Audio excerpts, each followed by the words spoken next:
Welcome everybody to Motorcycle Time. I'm your host Joey Bear, and today we're going to talk about whether this is a good beginner bike. Does the Kawasaki Vulcan900 qualify as a good beginner bike? Alright, we're going to take a nice ride in the country today. I got this route kind of planned out. I'm hopeful it'll be relatively free of traffic. It's a nice little route through the hills, some good twisties, kind of some fun stuff. I started us with, is the Kawasaki Vulcan900 a good beginner bike? This is a good beginner bike because it's not that fast. Weighing 650 pounds or whatever it weighs, like a curb weight, and it only makes about 50 or so, 60 horsepower, something like that, and it only makes about 50 foot-pounds of torque, right around there. Well, that's a very mellow power-to-weight ratio. 650 pounds of bike being pushed around by about 60 horsepower and 50 foot-pounds of torque is a very mellow riding experience. That's part of the problem with spicier motorcycles, is they kind of lose the whole I'm a beginner bike thing. And the minute you start having a bike where you have to be real careful with how you use the throttle, more so than you normally do, because you already need to be careful with that when you ride any motorcycle. But the more careful you have to be, the less of a beginner bike that thing really is. And I know there'll be maybe people who disagree on that, but I'm telling you, the more vroom that you have when you twist the throttle, the less of a beginner machine that really is. And that's really why I think it's a great bike, is because it's a fairly tame ride. It's a fairly chill ride. Okay, let's see, what else? Oh, the low seat height. People with shorter legs can actually reach the ground with both feet and flat foot on both sides of the bike, and that's really important.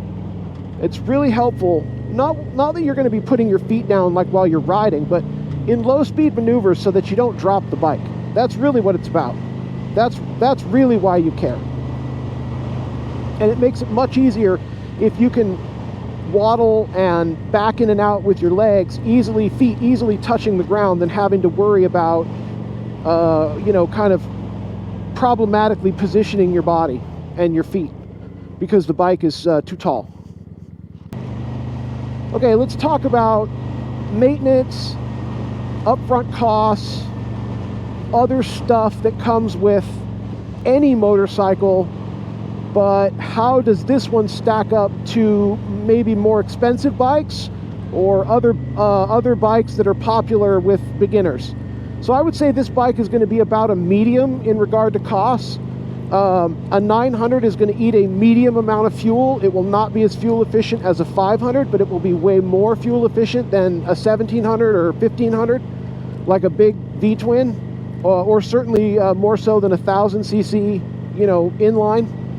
So those are going to be, fuel efficiency is going to be about a medium, better than some, but not as good as others. And then the same thing with your maintenance costs. The Vulcan is a good low maintenance bike. It doesn't need a lot of wrenching to keep it on the road. Standard oil changes, your standard brake job, brake fluid change, pads and stuff when it needs it. That stuff's all very standard. Nice long intervals on the oil changes, and then the only other thing is the drive belt, and that only just needs to be adjusted to make sure it's the right snugness. And generally speaking, you really only need to adjust it the one time when you change the tire. Generally, once it's adjusted properly, that's it. It really doesn't need anything else. So that's kind of cool, I think. So it's a very low maintenance bike. So for a beginner, it's actually a pretty good choice. On top of all of that, it's a Kawasaki, which for the most part, when you go out and swing a leg over a Kawasaki, it's gonna start. It's just, Japanese bikes are like that. They're just durable. They're just tough, and they just want to keep going. All right, so if you go buy one of these new, a 2025 Vulcan900, I think you're going to be out above 10 G's now. It used to be you were below 10 G's for this bike, but I'm pretty sure nowadays, with all the stuff and everything that's going on, I think it's above 10 G's now. So it's a little more expensive. I personally would not recommend you go buy a new one. If you got money to spend, all right, fine, do what pleases you. And but if you're asking me, do I need to go buy a new one, or is it okay to go buy a 2012, or is it okay to buy a 2015? Oh yeah, it's totally okay to do that, and I think you should. That's what I think you should do. I think you should go find a used Vulcan. It's even okay if it has a few miles on it, that's fine. These engines will last a very long time. This is easily a 100,000 mile engine, easily. So as long as the bike has had its regular service intervals, there's probably nothing wrong with it. And if you can bring it up to service, to the proper interval right now, it'll probably run just fine. It'll probably be great.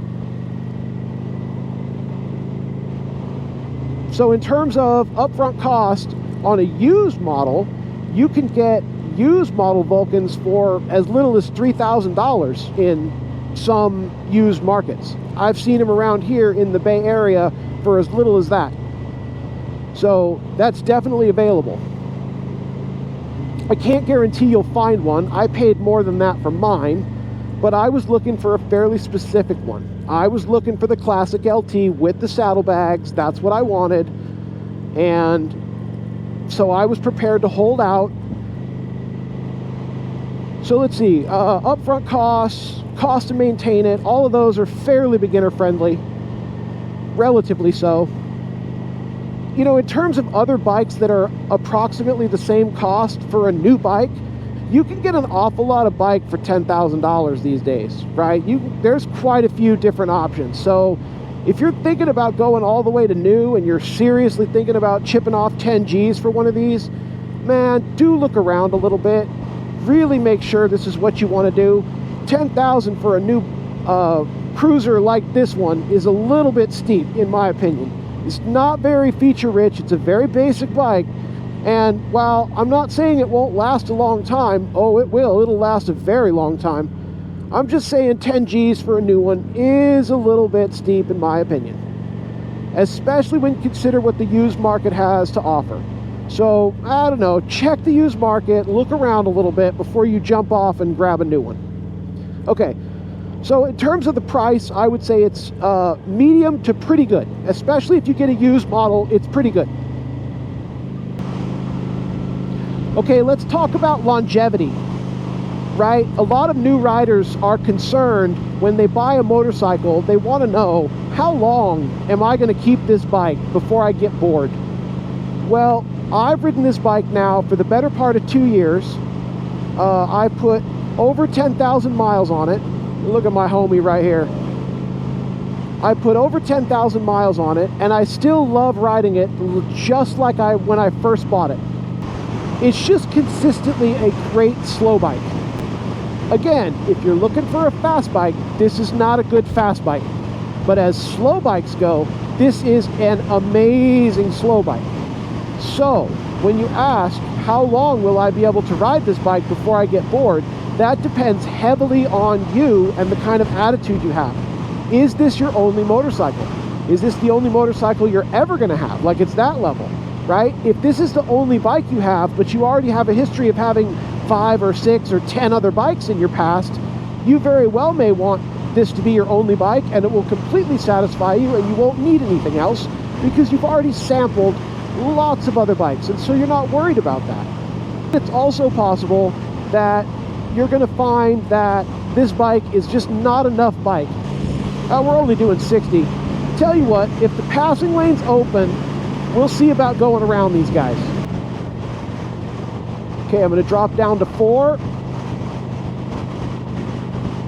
Open lane? No. We're going to wait.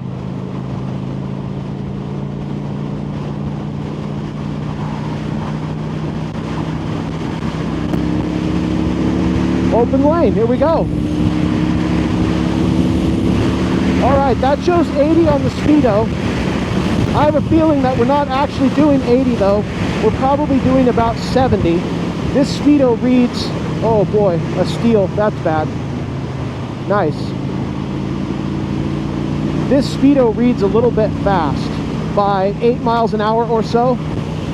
So when the speedo says 80, you're probably doing 72, 75, something like that.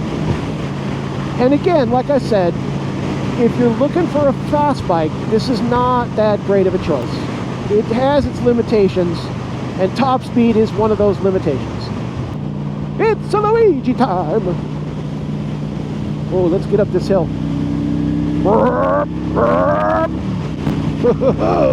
Oh yeah, no, it's got a good little bit of pickup. It's a nice amount. It really is, especially when you hit that meaty power band. It's fun.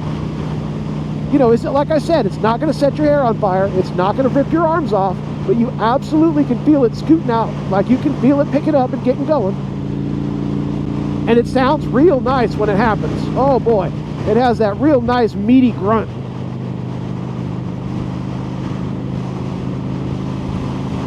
This bike is a really great choice. It'll run forever. It's easy enough to operate. It's cheap enough to operate. It's reliable as heck. And it's a very pleasant machine to ride. Not everybody will like it. Some people don't like cruisers, or they don't like classic cruisers. They want a more modern style cruiser. Some people don't like V-twins, and you know, sure, those are all choices that you can make. And you may choose to not get a cruiser. Oh, look at those. Look at these scenic rocks. They're very scenic. Oh man, I had to slow down for a second so I could enjoy the view of these scenic rocks. Try not to fall over. Sometimes admittedly, I get overstimulated by scenic rocks and trees. It does happen. I have like the urge to like stop and just stare like a doofus. That happens. Not on the bike. Don't do that on the bike. Specifically, do not do that on the bike, okay? Don't look at stuff, okay? Be careful with how much scenery you look at unless you become part of the scenery, okay? Don't become part of the scenery. Okay, I'm not going to stop for this view, but can we just appreciate the view today? Like, I'm going to appreciate it. I don't know if you guys are, but I am. Oh, man. Look at this.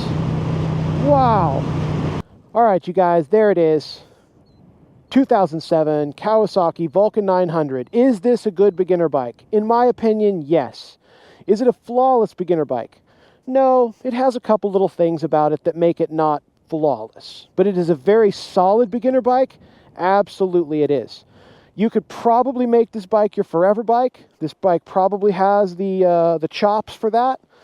And it's kind of depend on you, what kind of rider you are. If this is the kind of bike that has enough beans for you to be happy on it forever. And like I said, as low-speed bikes go, this thing is an absolute king. But if you're looking for a fast bike, it kind of poops out once you get up above 70 or 75. So, that's really all I got for you guys today. Thank you for following along. I really appreciate it. This has been Joe at Motorcycle Time, and we will see you in the next one. Bye for now.